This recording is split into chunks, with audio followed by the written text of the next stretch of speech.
Vous voulez connaître les 3 raisons qui expliquent pourquoi le romarin sèche? Nous vous en parlons dans cette vidéo de Projet Écolo.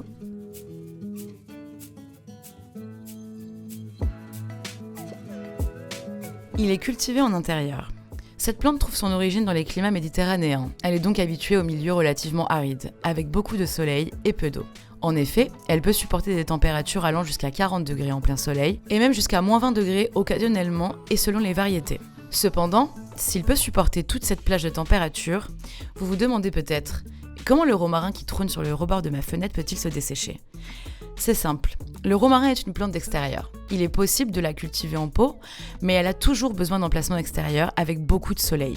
Le placer à l'intérieur, à côté d'une fenêtre ou près d'une source de lumière, ne sera pas suffisant. Si vous voulez en savoir plus sur l'huile de romarin, nous vous renvoyons vers la vidéo que nous vous laissons ci-dessous en bande de description. Manque de drainage. Bien que ce ne soit pas du tout une plante exigeante, avoir un sol bien drainé est l'une des meilleures garanties pour que votre romarin ait une longue vie.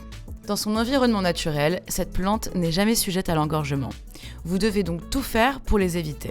Si vous plantez du romarin dans votre jardin et que le sol est argileux, vous rencontrerez très probablement des problèmes de drainage. Arrosez généreusement autour de la zone où vous prévoyez de planter le romarin et observez où l'eau s'accumule au cours des prochaines heures. Vous pouvez également choisir de le planter dans une zone surélevée, car l'eau a tendance à ne pas s'y accumuler en raison de la simple action de la gravité. Une autre façon d'améliorer le drainage du sol consiste à ajouter beaucoup de matière organique sous forme de compost, de déjection de verre ou de bokashi. Dans une casserole, préparez un mélange léger et égoutté, tout en vous assurant que le récipient soit pourvu de trous de drainage. Vous pouvez utiliser la recette universelle avec de la fibre de coco, de l'humus de ver de terre et de la tourbe à part égale, avec une bonne poignée de perlite et de vermiculite. Si vous avez une soucoupe sous le pot, assurez-vous de la vider 10 minutes après l'arrosage, bien qu'il soit préférable de ne pas mettre de soucoupe. Avant de continuer, nous allons vous mettre à l'épreuve. Laquelle de ces affirmations sur le romarin est fausse? A. Aide à traiter les infections cutanées. B. Idéal pour la mémoire. C. Aucune de ces affirmations n'est fausse.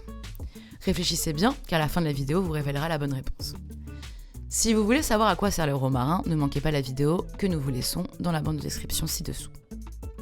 Surarrosage. Même si votre romarin est planté dans un sol pourvu d'un bon drainage, un arrosage excessif entraînera également un stress hydrique pour la plante. Si le romarin se dessèche par le bas, cela est probablement dû à un arrosage excessif qui a entraîné la pourriture des racines ou une attaque fongique.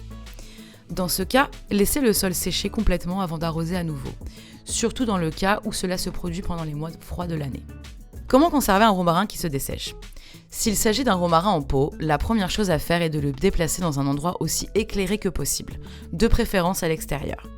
L'incidence de la lumière doit être directe, sans filtrer à travers des rideaux ou tout autre obstacle. La prochaine étape consistera à arrêter l'arrosage. Le romarin tolère très bien la sécheresse, mais tolère très mal l'excès d'humidité. Plantez un doigt ou un cure-dent dans le substrat. Si vous voyez que la terre est humide au-delà de la première couche, il ne faut pas encore l'arroser. Effectuez un élagage d'assainissement de la plante. Normalement, le romarin n'a pas besoin d'être taillé. Mais s'il pousse de façon touffue ou trop dense, il favorise un environnement humide qui peut occasionner une attaque fongique. Gardez-le bien aéré. Enfin, il est possible que votre romarin appartienne à l'une des variétés qui ne tolèrent pas le grand froid. Si tel est le cas, et que le climat de votre région est froid en hiver, vous devrez le transplanter à l'intérieur lors de ces mois de l'année, en essayant toujours de lui donner le plus de lumière et de ventilation possible. Pour en revenir à la question que nous vous avons posée précédemment, y avez-vous réfléchi? La bonne réponse est la réponse C. Les 2 affirmations sur le romarin sont correctes. Si vous souhaitez en apprendre davantage sur les plantes aromatiques d'intérieur, vous trouverez notre vidéo en bande de description ci-dessous. Dites-nous, savez-vous pourquoi votre romarin se dessèche maintenant? À la prochaine les écologistes!